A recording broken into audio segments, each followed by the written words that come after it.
Bonjour à tous, je m'appelle Naïma Boulal Meidan, j'ai 24 ans, je suis d'origine djiboutienne. Comment j'ai connu Zaraga? J'étais partie l'année passée à l'événement qui s'appelle Sois l'afro que tu es, qu'elle organise avec MK Natural Beauty. Du coup, j'ai participé à cet événement-là, à l'atelier qu'il y avait avant et ensuite à l'événement même, donc Sois l'afro que tu es. Dans cet atelier-là, elle nous expliquait un peu comment prendre soin de nos cheveux afro. Et sachant que je suis naturelle depuis environ 4 ans, j'avais un peu besoin d'aide par rapport à comment prendre soin de mes cheveux, parce que je suis un peu négligente à ce niveau-là. Donc je voulais vraiment avoir des conseils, etc. Déjà, cet événement-là était très bien. J'ai beaucoup appris sur la nature de mes cheveux, comment en prendre soin, etc. Ensuite, j'ai décidé de rajouter Zaraga sur Instagram. Donc je la suivais régulièrement. Je voyais souvent les posts qu'elle mettait par rapport aux coiffures qu'elle réalisait sur ses clientes.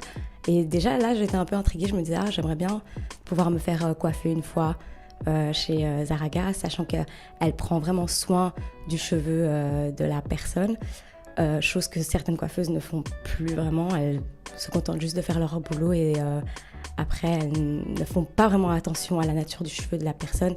Et moi, sachant que j'ai des cheveux plutôt fragiles, j'aurais préféré quand même trouver la coiffeuse qui pourrait prendre soin de mes cheveux et me réaliser une coiffure protectrice adéquate à mes cheveux. Du coup, elle organisait un atelier il n'y a pas très longtemps de ça. Et elle a posté une publication sur Instagram disant qu'elle cherchait justement des modèles pour pouvoir réaliser des coiffures, des nattes. Pour que les personnes venant à cet atelier-là puissent apprendre justement sur un modèle et humain et sur un mannequin comment réaliser des nattes. Et donc je me suis dit pourquoi pas, sachant que je ne savais pas trop comment réaliser des nattes. Je me suis dit ça pourrait être chouette apprendre comment réaliser des nattes sur une autre personne et en même temps voir des personnes pratiquer sur moi. Et donc je lui ai envoyé un message sur Instagram et à ma grande surprise, elle proposait justement une coiffure protectrice si je participais, si je devenais modèle pour son atelier. Et donc je me suis dit c'est encore mieux, une coiffure gratuite, qui dirait non. Donc du coup j'ai accepté directement et puis donc l'atelier s'est produit donc en matinée si je me rappelle bien. Et donc j'ai été là-bas, j'ai pu rencontrer les autres participantes et en même temps je pensais que peut-être j'allais être un peu exclue et qu'on allait peut-être m'appeler au moment où on avait besoin de moi, mais en fait non, j'ai pu voir comment se déroulait l'atelier, j'ai pu aussi pratiquer, donc c'est-à-dire apprendre à faire des nattes sur un mannequin. Chose que j'avais jamais faite parce que, à part faire des nattes sur moi-même, je ne savais pas en faire sur d'autres personnes. J'ai essayé, mais jamais vraiment réussi. Et donc, du coup, là, j'ai pu apprendre à faire des nattes et c'était vraiment bien. Là, maintenant, j'ai déjà essayé de faire ça un peu sur mon voisin aussi, qui a des cheveux afro un peu plus longs. Et ça va, il était satisfait du résultat. Donc, ça veut dire que l'atelier m'a quand même beaucoup aidée.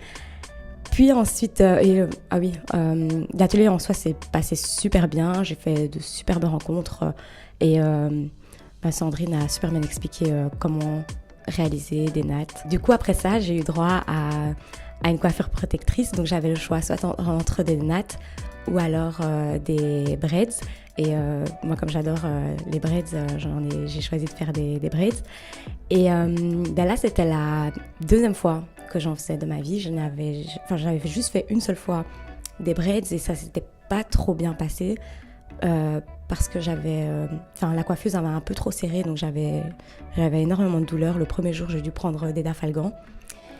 Et ensuite, ces braids tiraient trop mes cheveux, donc une fois que je les ai enlevés, j'avais remarqué beaucoup de pertes, surtout au niveau des tempes.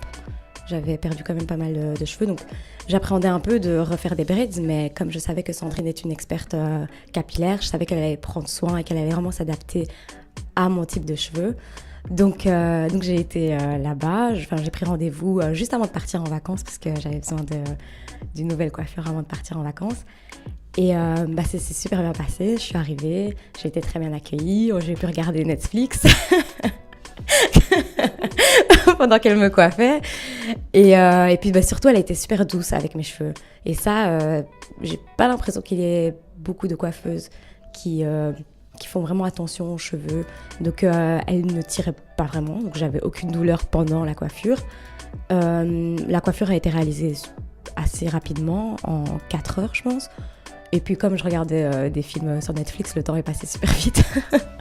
Puis à côté de ça, j'ai pu faire un peu plus ample connaissance avec Sandrine. Elle m'a un peu expliqué son parcours, ce qu'elle faisait en ce moment. Donc c'est une personne assez intéressante. Donc le feeling est super bien passé entre nous. Et puis ma coiffure, elle était juste au top. Donc premier jour, j'avais peur d'avoir de grandes douleurs. J'avais peur de ne pas savoir dormir, mais finalement tout s'est bien passé. J'ai dormi comme un petit bébé le premier jour. Je ne sentais pas vraiment que j'avais des braids. Et puis surtout, j'ai eu que des retours positifs. Tout le monde a adoré ma coiffure autour de moi. Et personnellement, par rapport à la dernière fois, j'ai beaucoup plus aimé cette coiffure-là en tout cas. Donc voilà.